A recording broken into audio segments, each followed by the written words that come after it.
This week on LSMN Overtime, we look at Marcus girls soccer heading to state. We've got some baseball and softball highlights from around the district, and we meet some Hebron tennis players who are prepping for regionals. Hello everyone, and thanks for tuning in to this episode of Overtime. I'm Alex Salazar. The Lady Marauders are heading to state for the first time since 2018. Marcus is going into this tournament with an incredible 24-1-1 record. Both wins in the regional tournament were by a score of 1-0. Head coach Aaron Abair says the team is pumped up for the tournament this weekend. They're practicing super hard. The atmosphere of soccer practice this week has been electric. The girls have brought the energy and intensity, so it's been really great to see. Marcus will take on Round Rock Westwood Friday at noon. The winner will take on either Wiley East or Fort Bend Ridgeport for the state title. The championship match will be Saturday at 4.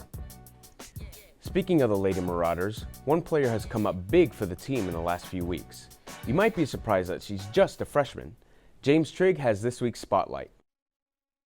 The overtime spotlight for this week is Maddie Patterson, a freshman forward for Marcus. She has been a big part of their recent success. Patterson scored the only goals in the regional tournament for the Lady Marauders. Both goals were clutch overtime scores against Byron Nelson and most recent South Lake Carroll.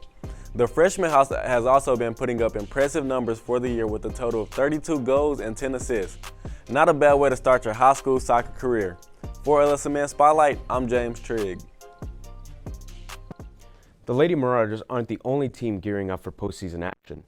Hebron Tennis had 3 players qualify for regionals this week. Harley Smith has more. Hebron Tennis has had major success this year. Coach Kogal has watched these players put in the work to make it to regionals. I've seen a lot of work from them put in, countless hours, not just during the season, but throughout the year. Oh, it's been super exciting. I feel like even though we were seeded, it was still tough, especially a semifinal match. So I would definitely say a bunch of nerves, definitely a bunch of excitement, happy feelings, of course, at the end. Senior Shivam Udani expresses the importance of staying in the present. It's easy to kind of get ahead of yourself, especially since you want to move on so bad to the next round. So when you're up in the match, it's easy to already think of it as done, but anything can happen, so you got to stay in the present. Ava and Lance qualified for regionals as mixed doubles in their first year competing together. It definitely out of my comfort zone because, it's definitely a new experience and a good experience. Eventually I feel like a lot of people adapt, especially after playing with a certain person for a while. And it's just, you just build on the chemistry. So it might seem weird, I guess, or uncomfortable at first, but you'll get used to it. It was stressful to come in because it's my first time. I didn't know what we're doing. But I was more excited than nervous. Lance has a higher UTR and he's a senior, so he kind of wants to win more. Yeah. So it's kind of stressful, I should win and stuff like that. They've put in lots and lots of hard work. It's easy to support kids like that. We'll see how the Hebron Hawks do at regionals later this week. For LSMN Overtime, I'm Harley Smith. To update how those Hebron players did at regionals, Lance Luong and Ava Terefe took down the mixed doubles teams from Lamar and Highland Park before ultimately falling to South Lake in the semis. Shivam Udani won the first set but lost his round 1 match. Looking at the rest of the LISD tennis performers, the Flower Mound girls double teams of Sarah Crawford and Mira Sinyagadian are regional champs and will be heading to the state tournament next week. In the boys doubles category, Edward Heckman and Naseem Rahman of Marcus were defeated in the semifinals. In track news, the district track tournament is taking place this week at Flower Mound. But unfortunately, we weren't able to get the results for this episode. We'll check in with the track and field next episode as they prepare for state. Marcus held their first annual Circle of Friends race at the Steve Telanius Invitational Track Meet last week. Club members competed in a race around the track, and MHS students came out to support their fellow Marauders. We're excited to see the outcome of next year's race. After the break, we'll have some baseball and softball highlights from Tuesday night, and one of the fastest growing sports in the nation has found a home in Flower Mound. Stay tuned. 5, 4, 3, 2. Thanks for watching LSMN Overtime. This is AV Sports Broadcasting at Tech East. We focus on sports media and live studio production.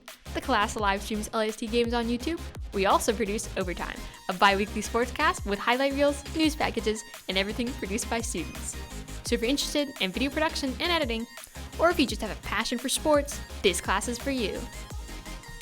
Scan the QR code to get more information, and maybe we'll see you on TV.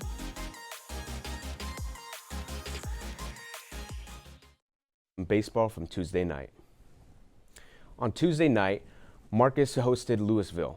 Marcus got 2 runs in the first and added another in the second after a single from Caden Sorrell. Lewisville answered in the top of the 3rd inning with a Franco Montez double in the gap, tying the game at 2. Lewisville would add 2 more runs in the top of the 5th off of an error in left field. Marcus would tie the game off a Major Spence single that would bring in a run. The Farmers would benefit from another error, leading to a tied game heading into extra innings.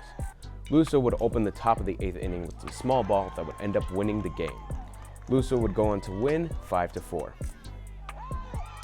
In other baseball scores around the district, Hebron held off of a Plano comeback to win 7-5. Plymouth extended their winning streak to 3, beating Coppell 1-0. They're sitting in 1st place in district and 2nd in state. The Colony defeated Wakeland 4-0 and are currently sitting 3rd in their district. Turning to softball, Tuesday Hebron traveled to the mound to compete for 2nd place. The first inning saw some good defense for the Lady Jags. They then got on the board thanks to Matilli Shaw, who connected with a pitch that got past the 3rd baseman, scoring an RBI. Later in the inning, Shaw scored on a throwing error, and the Jags were up 2-0. In the bottom of the 3rd, Addison Bicknell grounded to 1st, scoring Olivia Raines for the 3rd run of the game for the Lady Jags.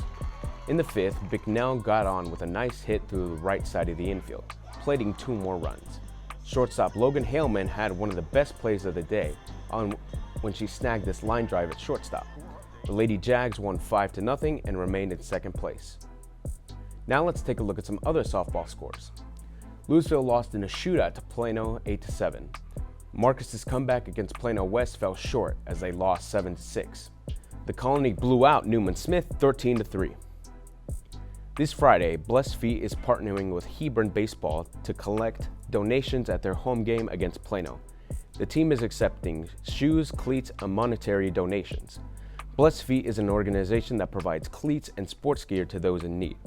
If you have some slightly used cleats, head to the Hawks baseball game on Friday to make a donation.